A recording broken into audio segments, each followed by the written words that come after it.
Hey everyone, welcome back to 99.6. Now a much better game for the Arizona Coyotes, but ultimately they lose 3-2 to the LA Kings to finish the NHL Global Series in Australia. Thankfully, the last preseason game I will watch this year, but it was pretty much NHL quality games, so I liked watching these two preseason games. I usually don't like preseason, just unemotional hockey with no competitiveness is just not the right recipe for success. But I gotta, congratulate the Kings and the Coyotes for putting out great efforts. Let's get into the game. Coyotes again start the game off on their heels, early penalty kill. They kill it. It was all LA for the first 5-7 minutes, and then a pivotal power play the Coyotes get kind of changes the whole tone for the game for the Coyotes because since that power play, they just dominated the game until the third period. We'll get to that later. But on the power play, Hayden from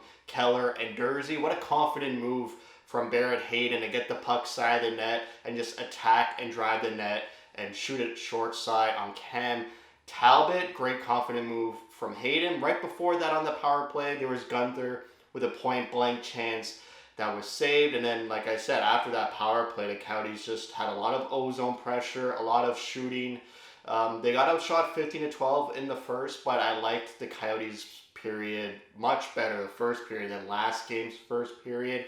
Then we go into the second period, and they had like three quality A, grade A chances, all 5-on-5. It was Gunther with another point blank chance in front of Talbot that gets saved. Valimaki hit a post from a great setup from Michelli. And Hayden did a between the legs move, Josh Stone like. Maybe he watched the Prospects tournament last weekend. That was saved as well. They kill a penalty. That penalty, our first impression of Mad Dumba with a retaliation penalty. You don't want to see that. The refs will always call the retaliation. You got to keep your cool there. And then, it was more back and forth late into the second. And then they had two back-to-back power plays the Coyotes did. And was the TSN turning point, the turning point of the game. Experienced veteran NHL teams will lock a team out at this point. Late into the second period, you're up 1-0, back-to-back power plays. You gotta kick the door down and get some insurance here because they fail on both power plays.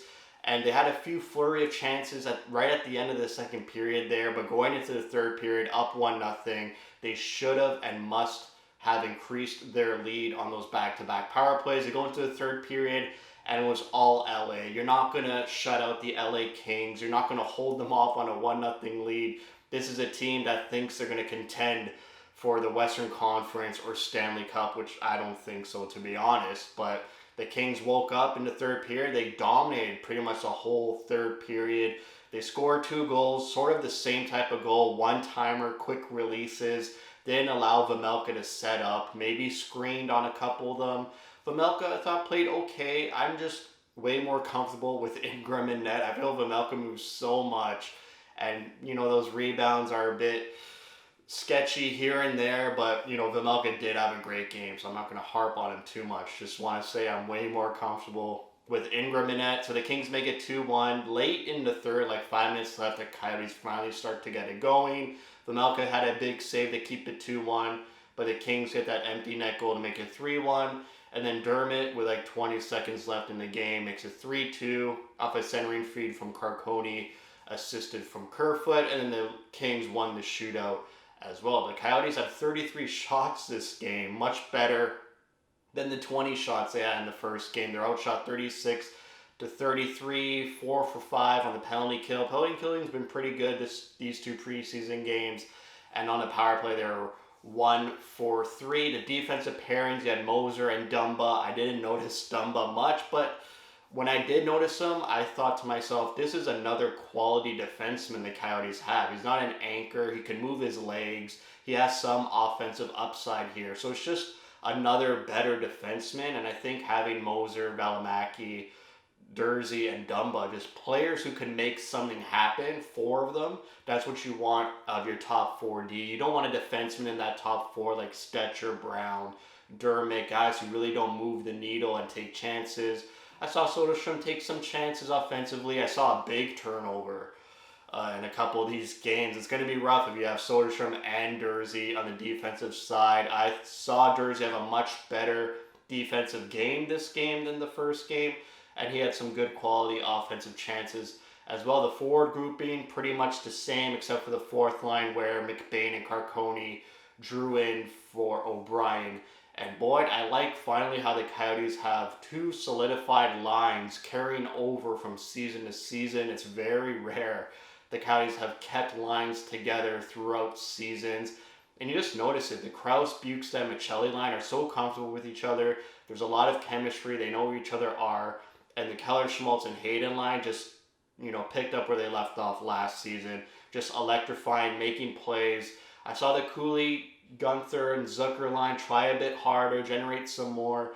When I see Zucker, which is rare that I notice him, but he's a battler. He doesn't touch the puck often, but he's always hustling to try to battle for pucks, which I like to see. Other news, the Coyotes lost 3-2 in their split game series with the Blues, but they won the other game 5-1. Josh Stone with a hat trick, and Geeky and Lutz with the other goals. So they just got to keep it rolling. The Coyotes come home. I'm sure most of these NHL guys won't play again until maybe the last preseason game just to get some rest and acclimated back to the North American time zone. But congratulations to the NHL. I thought it was a success. Two really good quality games for the Australian crowd, and really excited for this upcoming season. From what I've seen from the Coyotes, a much better game 2 than game 1. So that's it for me. Thank you for watching. If you like what you see, spread the word. And as always, thank you for your support.